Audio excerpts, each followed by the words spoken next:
All of this began with just seed and dust. Roots sink deep and luscious leaves unfurl, all scrambling to reach the sun, desperate to be naturally selected for greatness. How many flowers deserve the right to fully blossom? Enough to enshroud 2 humanoid stardust bundles in their warmth. See, sunflowers do not judge. Sunflowers do not know to fear melanin, have never heard the word stereotype. They hear only the sounds of innocent giggles, the opposite of teen angst. The flowers tilt right, as does the boy's head, together admiring her beauty. He asks if he may capture her light, let paper and pencil cheat time, evade the always early pallbearers come to bury black youth. She is hesitant, questions his intentions, and perhaps her own worthiness, clutches a flower in her fist and stares, tries to see herself reflected in it. Is she a flower that deserves the right to fully blossom? He assures her that she is indeed the west at high noon, an assemblage of soft strength, the basis of every trend, the standard, worthy of nothing short of constant admiration and protection. And before the sun sets on this day, she will know every flower deserves the right to fully blossom.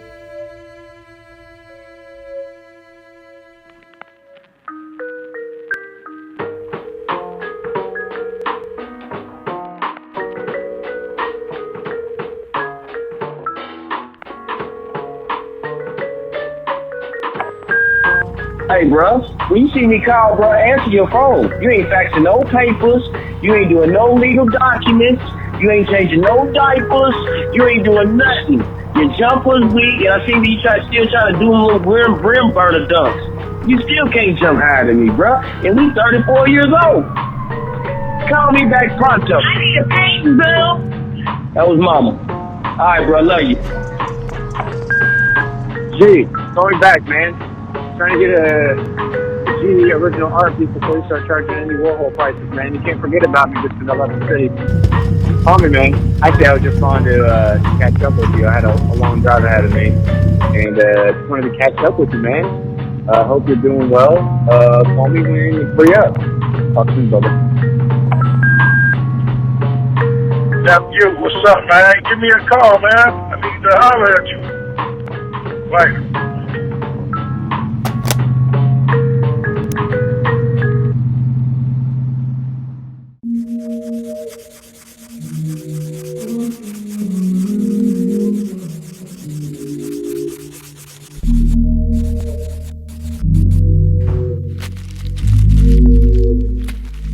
Hey, listen, I don't give a fuck about you complaining and moping. I don't give a fuck about you complaining and moping. I don't give a fuck about you complaining and moping. I don't give a fuck, nigga. I don't give a fuck.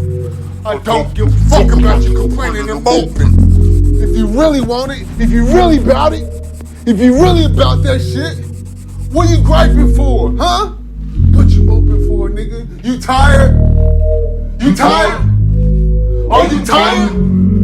I don't give a fuck about you being tired. So stop moping and stop complaining to me, bruh. Say that shit for somebody who really give a fuck, cause I don't get no sympathy for that shit. You asked for this.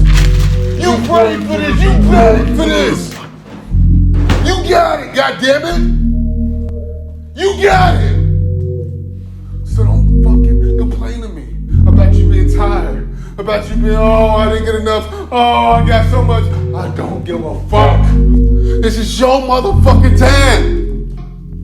You understand what I'm saying? Let's fucking go. You only got one shot at this shit for real. Let's get it. I'm out.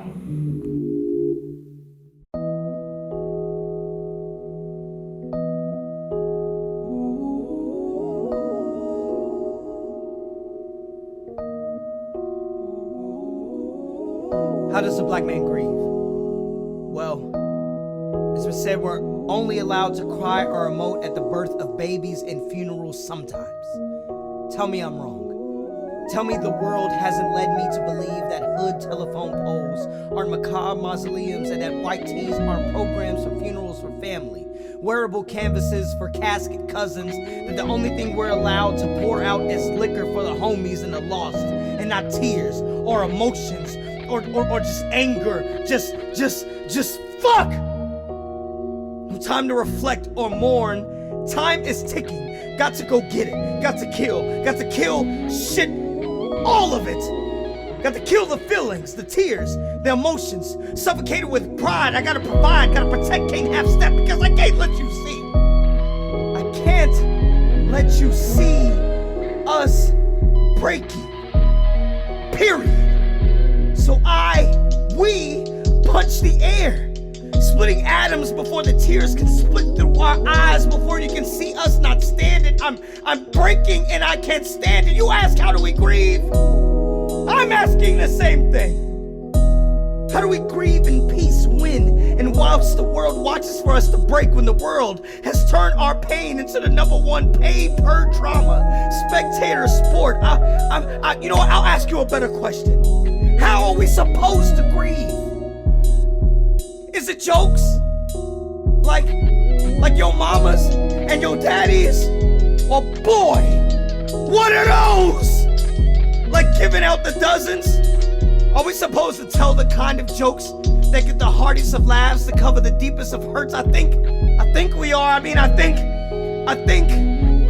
that we pour up, pour out, we light up, hoping the haze fades the ache. We seal and repress, we stress and then we press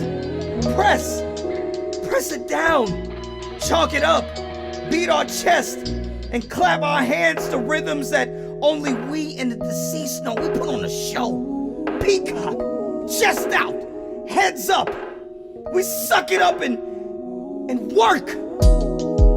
Out, on it, through it.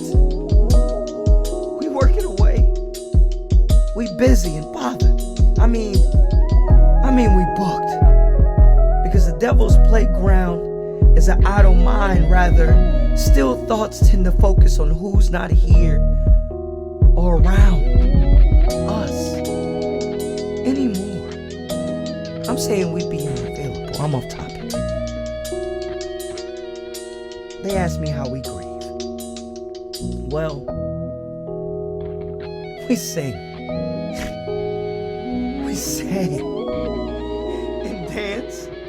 We play and we strum and we blow and beat, stomp our feet. We second line and we swing. We sit sideways and we create.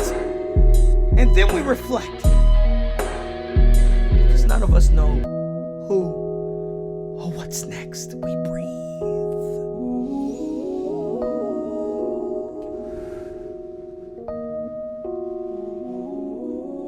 Counting our breaths. And we cry. Secluded. Away from the public eye, and then we pour one out. For our homies. For ourselves. And those that look like us. For our moment of reprieve. And then we put our emotions back in the closet. Under the bed. And out of sight. And we get back to the grind in these streets. At least.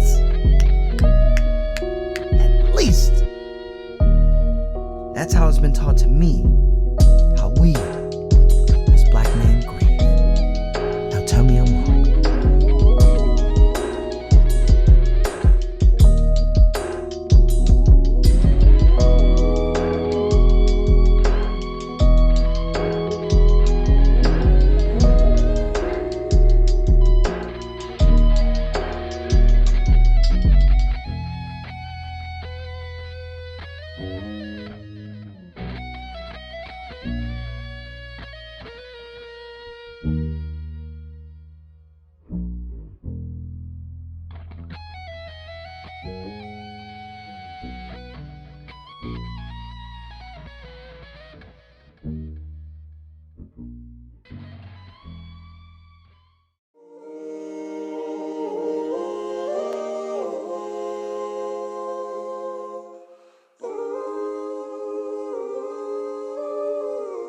So I've been asking myself, am I my brother's keeper?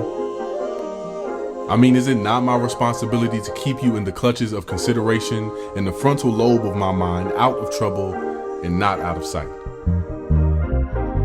I remember there was a time before our innocence was interrupted, when we bonded in the youth of the rising sun over breakfast, creating the Brothers Bean Kitchen. Or how doing laundry became our Teenage Mutant Ninja Turtle mission. We built our world brick by brick with Saturday morning cartoon architecture, but that imagination collapsed quickly. As fast as WB to CW, as fast as black boys grow to become man of the house, and I was far from ready. My rage led me to engage in verbal combat with our mother, which to her spoke higher volumes of my manhood, even though I argued that there were still parts of my childhood I never got to meet and never got to introduce you to. Where are the kids next door when you need them? You kept quiet, but kept crying on the inside because your tongue did not know the words yet, and I regret leaving home without giving you any. I don't even remember saying I love you. As if we were never brothers to begin with. So this time, as I return home to myself, as I return home to you, being my brother's keeper doesn't sound like too much of a burden. So I keep in touch to strengthen the telekinesis between us. My intuitive spidey senses tell me to call and raise your chin up when you want to hang your head in shame. And you always come back to me stronger, more successful. I smile and tell you how proud I am, how impressed, so keep it up. As your energy and talents grow to reach a radius of random people, I say, keep your distance from those who want to drain you. Build boundaries around you, but keep loving. Brother, I'll lead the way for you to follow. A sacrificial lamb laying breadcrumbs, and it's only now that I understand what Mom meant by be the example. I want to see you go further than I ever could. to infinity and beyond just being my brother, where I can no longer keep track, and regardless of keeping score, you keep me company. Tell me stories of your journey, knowing our origin was birthed from the same womb and crafted by similar wounds, soulmates meant to save one another. So I show you humility. I put my big brother pride aside to say, I'm sorry, that I was wrong for the way I treated you growing up, that I didn't really know how to love you, but on my journey I found out how, and I'm here to try again, to show you that I feel your pain. And as a black man, it's okay to feel pain. It's okay to feel. And know that those feelings are valid, because I too have felt them. Don't let that turn you cold. Don't let that close your heart off. Be open and take up space. Exist as your full self, and don't let this world convince you to diminish who you are. Keep your spirit cleansed, not jaded. Have patience and know that I will always be my brother's keeper. So I know where you are in your journey, your living bookmark. As you are unfolding, discovering who you are, the only person's story I've been reading since day one. And I'm always here to affirm your place in life.